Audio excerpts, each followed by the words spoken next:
Right now, inside the Pentagon, strategists are quietly rewriting America's strategic nuclear playbook for two rivals simultaneously.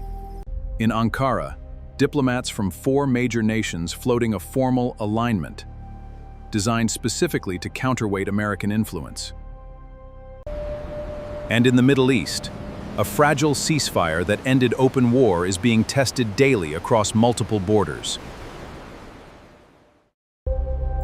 This isn't speculative fiction. This is the exact geopolitical reality of our world right now. In August 2026, high-profile strikes altered regional leadership, triggering retaliatory missile barrages and threatening vital maritime trade routes. Yet paper agreements cannot instantly erase 4 decades of deep strategic mistrust between regional adversaries.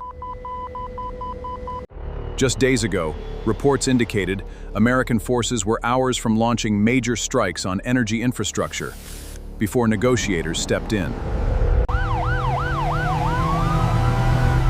At the last moment, orders were paused, redirecting negotiators back to high-stakes diplomatic tables. It represents the precarious difference between a ceasefire holding through the winter or deteriorating back into full-scale war. This is not a traditional alliance. Turkey remains a core NATO member, navigating complex regional commitments. Experts define it as a marriage of convenience among powers that compete economically as often as they align politically. Russia and Turkey hold opposing interests in multiple regional disputes, yet find common ground in rebalancing global authority. China dominates the economic structure of the bloc, driving industrial and technological ties across the global south. The emergence of coordinated diplomacy forces Western strategists to plan across interconnected regional fronts. Policy frameworks that endured for decades are being redrafted to navigate this emerging multipolar balance. By creating alternative trade and communication networks, these nations reduce vulnerability to Western sanctions. The flow of resources across Eurasia forms an economic anchor that complicates traditional diplomatic pressure. For over half a century, American nuclear strategy focused primarily on a single peer rival, Moscow. Today, military planners face an unprecedented equation, deterring 2 major nuclear powers operating in tandem.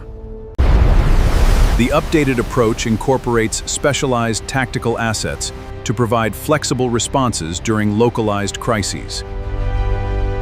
War games now simulate simultaneous escalations in the Indo-Pacific and Eastern Europe to stress test defense systems. This strategic evolution occurs quietly within policy documents, long before public announcements are made. Defense supply chains and industrial lines are adjusting to support high readiness posture across 2 oceans.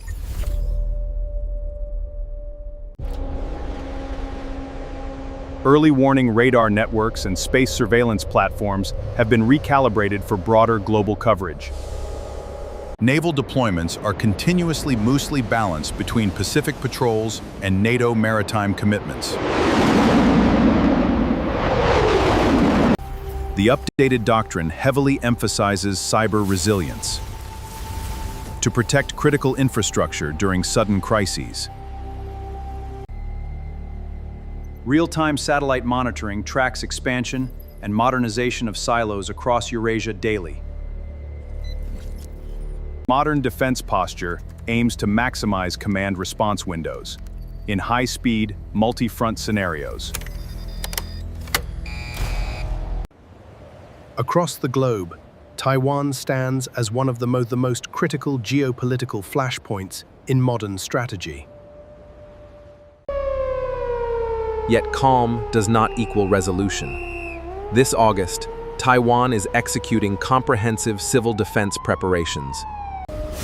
Drills include relocating manufacturing facilities and testing internet throttling to prepare for potential isolation. Citizens actively participate in logistics drills, designed to maintain communication during severe grid disruption. Subscribe to Frontline Files for more incredible military history and true survival stories. See you next time.